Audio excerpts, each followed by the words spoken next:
Hey everybody, and welcome to the Flixist YouTube channel. Today we're doing something a little special. We're going back into the vault in honor of a movie that came out this weekend, that being Long Shot. So today we're talking about the best movies that have ever centered around in the White House. Stay tuned.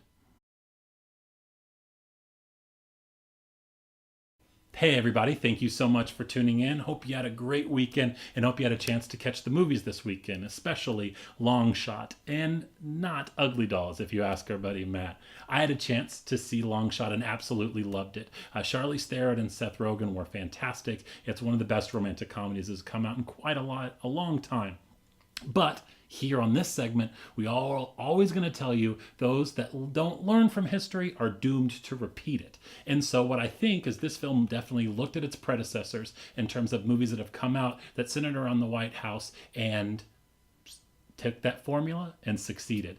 The film that I think they definitely took from the most was An American President, starring Annette Bening and Michael Douglas. This is one of my favorite movies from the 90s. It is really great. It's Aaron Sorkin kind of at the beginning before he really reached his plateau of success with West Wing and the Newsroom and led to all of the movies that he's come out with recently and even starting going into the director's chair in Molly's Game. American President is wonderful, and if you haven't seen it, I definitely recommend it. It is about Michael Douglas, who plays the President of the United States, and he meets a lobbyist played by Annette Bening who absolutely hates his guts. And he kind of brings her in after he's been widowed, and they kind of hit it off. So it definitely is a romantic comedy, but with the backdrop of the White House and the presidency position when it was a respected thing.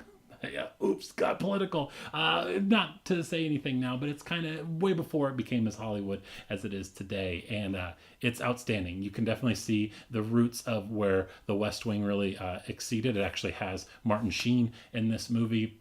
Michael Douglas is an outstanding director, and we all know Annette Bening is brilliant, and it's outstanding. Now, when I think about other movies, not anything compared to a romantic comedy that compares to The White House, I think of The White House exploding. And you know what movie that happens in? Independence Day. Independence Day was one of my favorites when I was a kid. It came out when I was 10 years old, and it was perfect because at that age you want to see things blow up, and this kind of started the entire formula of Hollywood blockbusters. You can kind of thank it for that, you can also kind of blame it for it. It started basically everything that happened after that, from Armageddon to Deep Impact, even the Transformers movies. And then director Roland Emmerich thought he was really great, and so he made 2012 and the AD movie, which is just garbage. He is not a good director. If you ever want to know how far he's come along, watch Independence Day 2 Resurgence. But this movie was great. It had Will Smith before he just blew up to what he is today and what he's become. It's even got Harry Connick Jr. in it, Vivica A. Fox, Jeff Goldblum. We like Jeff Goldblum. It's so good for all of the right reasons. You have a character that you care about. You have several characters that you care about.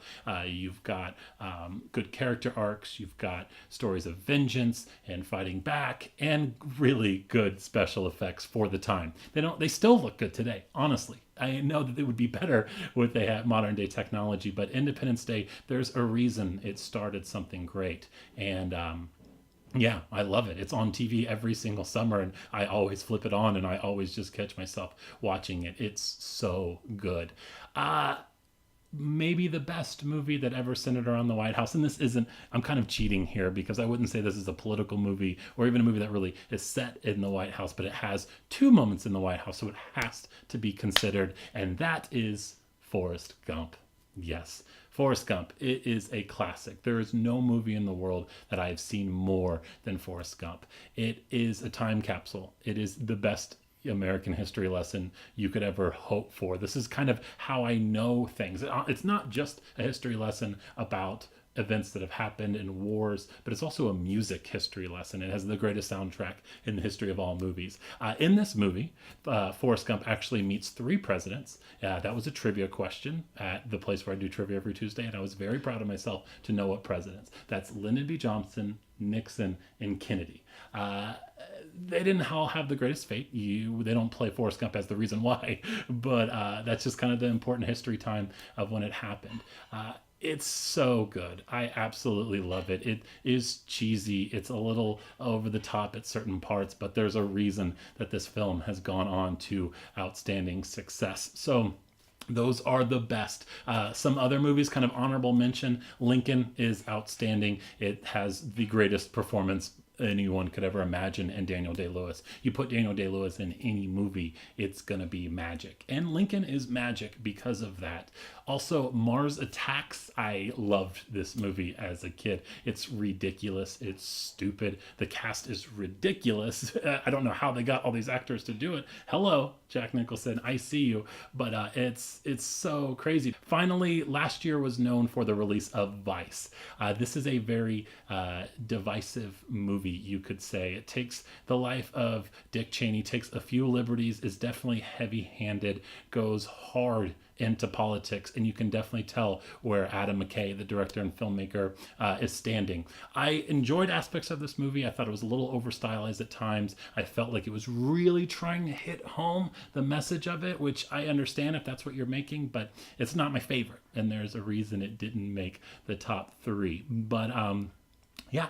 So that's it for this week on Long Shot. Next week, Detective Pikachu comes out. So you know that means what we're going to be talking about next week is the best video game movies. So in the comments below, why don't you tell me your favorite video game movies or your least favorite video game movies, and we can talk about them next week. I've been Nathan. You can check out more of my stuff on my Nateflix movie channel, and you can check out everything we've done here on Flixist. We have a lot more great stuff coming your way. Thank you so much for tuning in. See you guys.